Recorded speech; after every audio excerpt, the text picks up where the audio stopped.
ನಮಸ್ತೆ ಸ್ನೇಹಿತರೆ, story enter ಚಾನಲ್ಗೆ ಸ್ವಾಗತ. ಸ್ನೇಹಿತರೆ, ಇಲ್ಲಿ ನಾನು ನಿಮಗೆ ಅತ್ಯಂತ ಕುತೂಹಲಕಾರಿ ಮತ್ತು ಆಸಕ್ತಿದಾಯಕ ವಿಡಿಯೋಗಳನ್ನು ತಂದುಕೊಡುತ್ತೇನೆ. ಇದಕ್ಕಾಗಿ ನೀವು ಚಾನಲ್ಗೆ ಸಬ್ಸ್ಕ್ರೈಬ್ ಮಾಡಿ ಮತ್ತು ಬೆಲ್ ಐಕಾನ್ ಅನ್ನು ಒತ್ತಿ.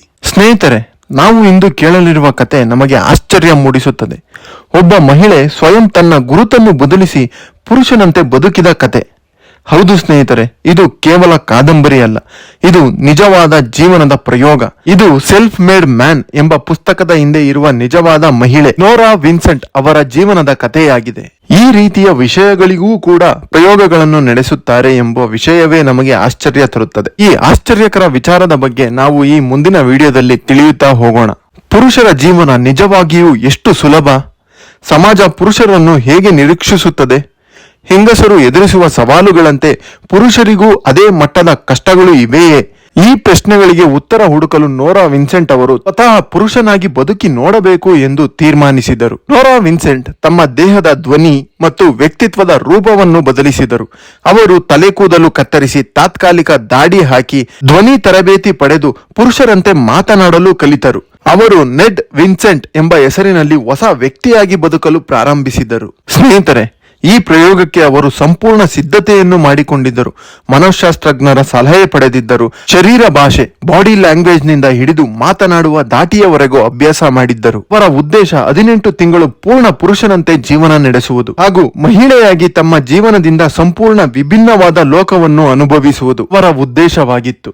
ನೆಡ್ ವಿನ್ಸೆಂಟ್ ಈಗ ಅವರು ಸಮಾಜದಲ್ಲಿ ಒಬ್ಬ ಸಾಮಾನ್ಯ ಪುರುಷನಂತೆ ಬದುಕಲು ಶುರು ಮಾಡಿದ್ದರು. ಅವರು ವಿವಿಧ ಸ್ಥಳಗಳಿಗೆ ಹೋದರು.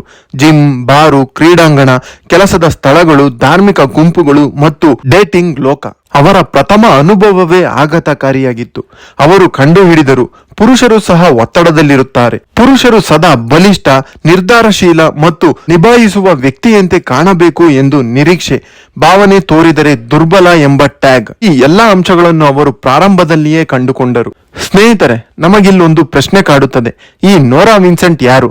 ಈ ಪ್ರಯೋಗಕ್ಕೆ ಏಕೆ ಅವರು ಕೈ ಹಾಕಿದರು ಎಂಬ ಪ್ರಶ್ನೆ. ಅವರ ಕಿರು ಪರಿಚಯ ನೋಡಿ ಆನಂತರ ವಿಷಯಕ್ಕೆ ಹೋಗೋಣ. ನೋರಾ ವಿನ್ಸೆಂಟ್ ಅಮೆರಿಕದ ಪತ್ರಕರ್ತೆ, ಲೇಖಕಿ ಮತ್ತು ಸಾಮಾಜಿಕ ವಿಮರ್ಶಕಿ. ಇವರು ಡೇಟ್ರಿಯಾಟ್ ನಗರದಲ್ಲಿ 1968ರಲ್ಲಿ ಜನಿಸಿದರು. ಇವರು ಭೌತಿಕವಾಗಿ ತೀವ್ರ ಚಿಂತನೆ ಮಾಡುವ ವ್ಯಕ್ತಿ. ಇವರ ಬರಹಗಳು the village voice, loss Angeles times ಹಾಗೂ ದ ಅಡ್ವೊಕೇಟ್ ಮುಂತಾದ ಪತ್ರಿಕೆಗಳಲ್ಲಿ ಪ್ರಕಟವಾಗುತ್ತಿದ್ದವು. ನೋರ್ ವಿನ್ಸೆಂಟ್ ಅವರಿಗೆ ಸ್ತ್ರೀವಾದ, ಲಿಂಗಭೇದ ಮತ್ತು ಸಾಮಾಜಿಕ ಅಸಮಾನತೆಯ ಬಗ್ಗೆ ತೀವ್ರ ಆಸಕ್ತಿಗಳಿದ್ದವು. ಇದೇ ಕಾರಣಗಳಿಗಾಗಿ ಇವರು ನಾನು ಈ ಹಿಂದೆ ಹೇಳಿದ ಪುರುಷನಾಗಿ ಬದುಕಬೇಕೆಂಬ ವಿಚಿತ್ರ ಪ್ರಯೋಗಕ್ಕೆ ಮುಂದಾದರು. ಪ್ರಾರಂಭದಲ್ಲೇ ಅವರಿಗೆ ಪುರುಷರ ಒತ್ತಡದ ಬದುಕಿನ ಅನುಭವವಾಗಿತ್ತು. ಪುರುಷನ ವೇಷದಲ್ಲಿದ್ದ ನೆಡ್ ವಿನ್ಸೆಂಟ್ ಕಾರಿನಲ್ಲಿ ಪುರುಷರ ಜೊತೆ ಮಾತನಾಡುತ್ತಿದ್ದಾಗ ಗಮನಿಸಿದರು. ಪುರುಷರು ತಮ್ಮ ನೋವು, ದುಃಖ ಅಥವಾ ನಿರಾಶೆ ಬಗ್ಗೆ ಮಾತನಾಡುವುದಿಲ್ಲ, ಆದರೆ ಅವರ ಕಣ್ಣುಗಳಲ್ಲಿ ಕಳವಳ ಸ್ಪಷ್ಟವಾಗಿರುತ್ತಿತ್ತು. ಅವರು ಬರೆದಿದ್ದರು, ಪುರುಷರು ಪ್ರತಿದಿನ ತಮ್ಮೊಳಗೆ ತಾವೇ ಯುದ್ಧ ನಡೆಸುತ್ತಾರೆ, ಆದರೆ ಆ ಯುದ್ಧವನ್ನು ಯಾರೂ ಗಮನಿಸುವುದಿಲ್ಲ ಎಂದು. ಅವರು ಧಾರ್ಮಿಕ ಗುಂಪುಗಳಲ್ಲೂ ನೆಡ್ ಆಗಿ ಭಾಗವಹಿಸುತ್ತಿದ್ದರು.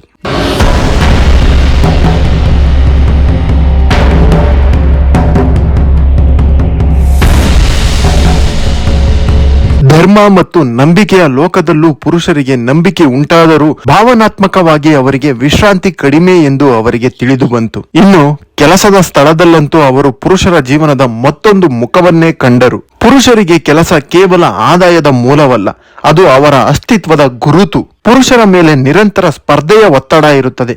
ಅವರಿಂದ ಸದಾ ಯಶಸ್ಸನ್ನೇ ನಿರೀಕ್ಷಿಸಲಾಗುತ್ತದೆ. ಒಮ್ಮೆ ಅವರು ವಿಫಲರಾದರೆ ಅವರನ್ನು ನೋಡುವ ದೃಷ್ಟಿಯೇ ಬದಲಾಗಿ ಹೋಗುತ್ತದೆ. ಈಗ ನೆಡ್ ಆಗಿದ್ದ ನೋರಾ ವಿಲ್ಸನ್ ಅವರು ಈ ವ್ಯತ್ಯಾಸವನ್ನು ತೀವ್ರವಾಗಿ ಅರಿತುಕೊಂಡರು. ಪುರುಷರಿಗೆ ಸಮಾಜದಲ್ಲಿ ಒಂದು ರೀತಿಯ ಬಂಧನವಿದೆ ಎಂದು ತಿಳಿದುಕೊಂಡರು. ನೆಡ್ ವಿನ್ಸನ್ ಹಲವಾರು ಮಹಿಳೆಯರನ್ನು ಭೇಟಿಯಾದರು.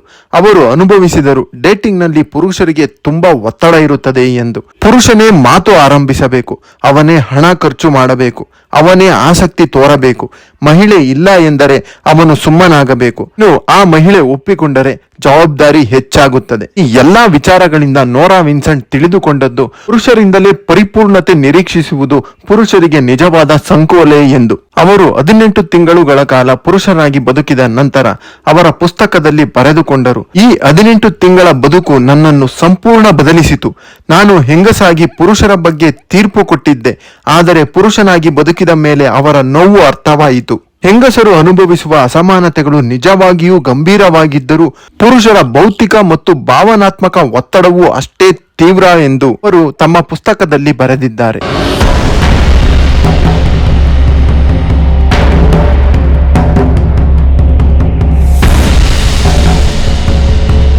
2006ರಲ್ಲಿ ಸೆಲ್ಫ್ ಮೇಡ್ ಮ್ಯಾನ್ ಎಂಬ ಪುಸ್ತಕ ಬಿಡುಗಡೆಯಾದಾಗ ವಿಶ್ವದಾದ್ಯಂತ ಚರ್ಚೆ ನಡೆಯಿತು. ಕೆಲವರು ನೋರಾಳನ್ನು ಅವಳು ಧೈರ್ಯಶಾಲಿ, ನಿಜವಾದ ಸಮಾಜದ ಕಣ್ಣು ತೆರೆಯುವ ಕೆಲಸ ಮಾಡಿದ್ದಾಳೆ ಎಂದು ಪ್ರಶಂಸಿಸಿದರೆ, ಇನ್ನೂ ಕೆಲವರು ಪುರುಷರ ನೋವನ್ನು ಅತಿರೇಕವಾಗಿ ತೋರಿಸಿದ್ದಾಳೆ ಎಂದು ಟೀಕಿಸಿದರು. ಏನೇ ಆದರೂ ಈ ಪುಸ್ತಕವು ಲಿಂಗ ಸಮಾನತೆಯ ಕುರಿತು ಚರ್ಚೆಗೆ ಹೊಸ ದಿಕ್ಕು ನೀಡಿತ್ತು. ನೋರಾ ವಿನ್ಸೆಂಟ್ ಈ ಪ್ರಯೋಗದ ನಂತರ ತಮ್ಮ ಮನಸ್ಸಿನಲ್ಲಿ ತುಂಬಾ ಬದಲಾವಣೆಯನ್ನು ಕಂಡುಕೊಂಡರು. ಪುರುಷನಾಗಿ ಬದುಕಿದ 18 ತಿಂಗಳುಗಳ ಕಾಲ ಅವರ ಮನಸ್ಸಿನ ಮೇಲೆ ತೀವ್ರ ಪರಿಣಾಮ ಬೀರಿತ್ತು. ಅವರೇ ಹೇಳಿಕೊಂಡಂತೆ, ಈ ಅನುಭವದಿಂದ ನಾನು ಮಾನಸಿಕವಾಗಿ ಕುಗ್ಗಿ ಹೋದೆ. ನಾನು ಪ್ರತಿದಿನ ನಕಲಿ ಮುಖ ಧರಿಸಿ ಬದುಕುತ್ತಿದ್ದೆ ಎಂದು ಅವರು ಡಿಪ್ರೆಷನ್ನಿಂದ ಕೂಡ ಬಳಲಿದರು. ನಂತರ ಕೆಲವು ವರ್ಷ ಅವರು ಸಾಮಾಜಿಕ ಜೀವನದಿಂದ ದೂರ ಉಳಿದರು. 2022ರಲ್ಲಿ ನೋರಾ ವಿನ್ಸೆಂಟ್ ಅವರು ಆತ್ಮಹತ್ಯೆ ಮಾಡಿಕೊಂಡು ತಮ್ಮ ಜೀವನವನ್ನು ಕೊನೆಗಾಣಿಸಿಕೊಂಡರು. ಅವರ ಕೃತಿ ಸೆಲ್ಫ್ ಮೇಡ್ ಮ್ಯಾನ್ ಇಂದಿಗೂ ವಿಶ್ವದಾದ್ಯಂತ ಓದಲ್ಪಡುತ್ತಿದೆ, ಚರ್ಚಿಸಲ್ಪಡುತ್ತಿದೆ. ಅವರ ಬರಹಗಳು ಸಾಮಾಜಿಕ ಅಧ್ಯಯನ, ಮನಃಶಾಸ್ತ್ರ ಮತ್ತು ಲಿಂಗ ಅಧ್ಯಯನಗಳಲ್ಲಿ ಭಾಗವಾಗಿದೆ. ಸ್ನೇಹಿತರೆ, ಸ್ತ್ರೀ ಪುರುಷರ ಸಮಾನತೆ ಎಂದರೆ ಕೇವಲ ಹಕ್ಕುಗಳ ಸಮಾನತೆ ಅಲ್ಲ, ಅದು ಪರಸ್ಪರ ನೋವನ್ನು ಅರ್ಥ ಮಾಡಿಕೊಳ್ಳುವ ಸಾಮರ್ಥ್ಯ. ಪುರುಷರು ಸಹ ಭಾವನೆ ಹೊಂದಿರುವ ಜೀವಿಗಳು. ಅವರ ಹೋರಾಟಗಳನ್ನು ಕೂಡ ಗೌರವದಿಂದ ಕಾಣಬೇಕು. ಹೆಂಗಸರಿಗೆ ಬಲಿಷ್ಠರಾಗುವ ಅವಕಾಶ ಕೊಟ್ಟಂತೆಯೇ ಪುರುಷರಿಗೂ ಸಹ ದಯಾಳು ಆಗಲು ಅವಕಾಶ ಕೊಡಬೇಕು. ಸ್ನೇಹಿತರೆ, ನೋರಾ ವಿನ್ಸನ್ ಅವರ ಪ್ರಕಾರ ಪುರುಷರು ಸಹ ಮಾನವರು. ಅವರಿಗೂ ಕಣ್ಣೀರು ಬರುವುದು ಸಹಜ, ಆದರೆ ಸಮಾಜ ಅವರಿಗೆ ಅಳಲು ನಿಷೇಧಿಸಿದೆ.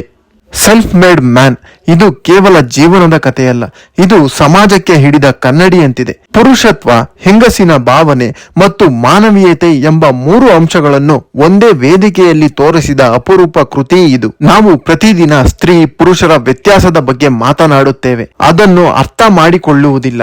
ಈ ಕತೆ ನಮಗೆ ಹೇಳುವುದು ಎಲ್ಲ ಅಂತರಂಗಗಳ ಹಿಂದೆ ಒಂದು ಮೂಲವಿದೆ, ಅದು ಮಾನವೀಯತೆ.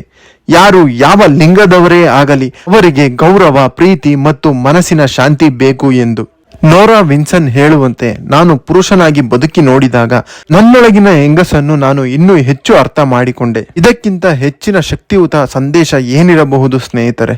ಇದು ನೋರಾ ವಿನ್ಸನ್ ಅವರ ಜೀವನದ ಕತೆ. ಸೆಲ್ಫ್ ಮೇಡ್ ಮ್ಯಾನ್ ಎನ್ನುವ ಪುಸ್ತಕದ ಹಿಂದೆ ಇರುವ ನಿಜವಾದ ಮಾನವೀಯ ಪ್ರಯೋಗ. ನೋರಾ ವಿನ್ಸನ್ ಅವರ ಬದುಕಿನ ಅನುಭವಗಳು ನಮ್ಮೆಲ್ಲರಿಗೂ ಒಂದು ಪಾಠ. ನಾವು ಲಿಂಗತ್ವವನ್ನಲ್ಲ, ಮಾನವತ್ವವನ್ನು ಕಾಣಬೇಕು. ಸ್ನೇಹಿತರೆ, ನೋರಾ ಅವರ ಕತೆ ಒಂದು ಸತ್ಯವನ್ನು ಸಾಬೀತುಪಡಿಸುತ್ತದೆ. ನಾವು ಒಬ್ಬರನ್ನೊಬ್ಬರು ತೀರ್ಪು ಕೊಡುವ ಮೊದಲು ಅವರ ಬದುಕಿನ ಕಷ್ಟಗಳನ್ನು ತಿಳಿದುಕೊಳ್ಳಬೇಕು ಎಂದು. ಸ್ನೇಹಿತರೆ, ಸ್ತ್ರೀ ಮತ್ತು ಪುರುಷರು ಎಲ್ಲರೂ ಸಮಾನರು. ಯಾರು ಹೆಚ್ಚಲ್ಲ, ಯಾರು ಕಡಿಮೆಯಲ್ಲ. ಎಲ್ಲರನ್ನೂ ಗೌರವದಿಂದ ಕಾಣಬೇಕು. ಈ ವಿಷಯದ ಬಗ್ಗೆ ನಿಮ್ಮ ಅನಿಸಿಕೆ, ಅಭಿಪ್ರಾಯವನ್ನು ಕಮೆಂಟ್ ಬಾಕ್ಸ್ ನಲ್ಲಿ ತಿಳಿಸಿ ಮತ್ತು ಚಾನೆಲ್ ಅನ್ನು ಸಬ್ಸ್ಕ್ರೈಬ್ ಮಾಡಿ. ಮತ್ತೆ ಮುಂದಿನ ವಿಡಿಯೋದಲ್ಲಿ ಭೇಟಿಯಾಗೋಣ. ಧನ್ಯವಾದಗಳು.